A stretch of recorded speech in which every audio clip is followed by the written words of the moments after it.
How are you guys doing this morning? Do you have your angel sitting beside you? Do you have an angel sitting beside you? Yeah, I've got one. I sometimes need 2 or 3. It is so, this is for the children.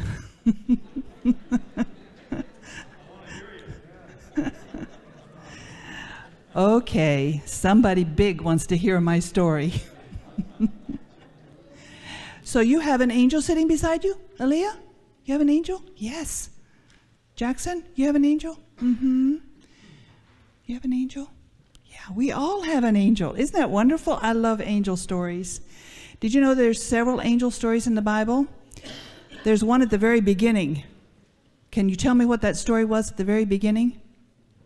There were 2 angels.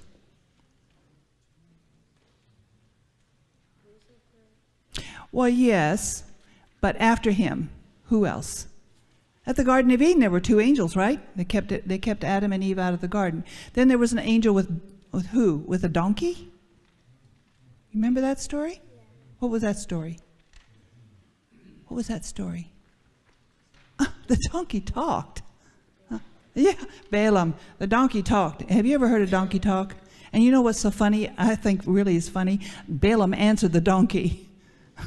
He was so upset. He didn't even stop to think, this is a donkey talking to me. But there was an angel there. Well, I have a story about angels. Some of you know that I grew up in another country. I grew up in the country of India. And we were living in a place called Assam in Shillong in the Khasi Hills. And Assam is divided into 4 types of people. There's the Khasis, the Lushais, they call them Mizos now, the Nagas, and the Garos. Well, the Naga tribe was, well, they were related a lot to the American Indian. They looked a lot like American Indians. They had some kind of bad habits. They were called headhunters. Do you know what a headhunter is? They get people's heads.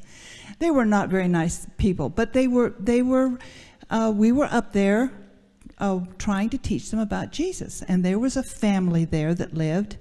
Their name was Dineski. That's an odd name. They were from Australia.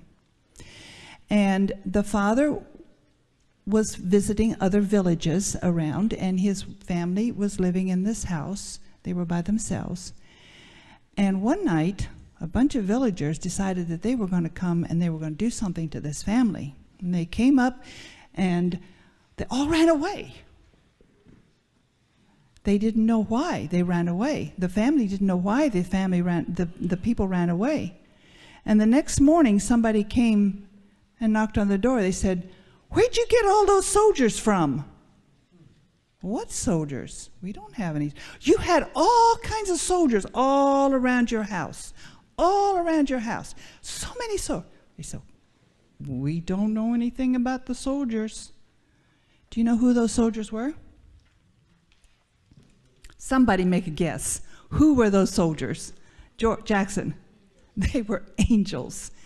I am so glad because that family was saved because the angels stood all around the house and the villagers thought they were soldiers. Each one of us has an angel that takes care of us, right? I am so glad. I had an angel shout at me one time because I was coming around a corner and I didn't know the road was flooded. And he shouted at me. He told me to stop. So I'm glad that each one of us have our angels. See if you can think about an angel story that you might have had, that you might think of. Sometime when an angel took care of you. The angels take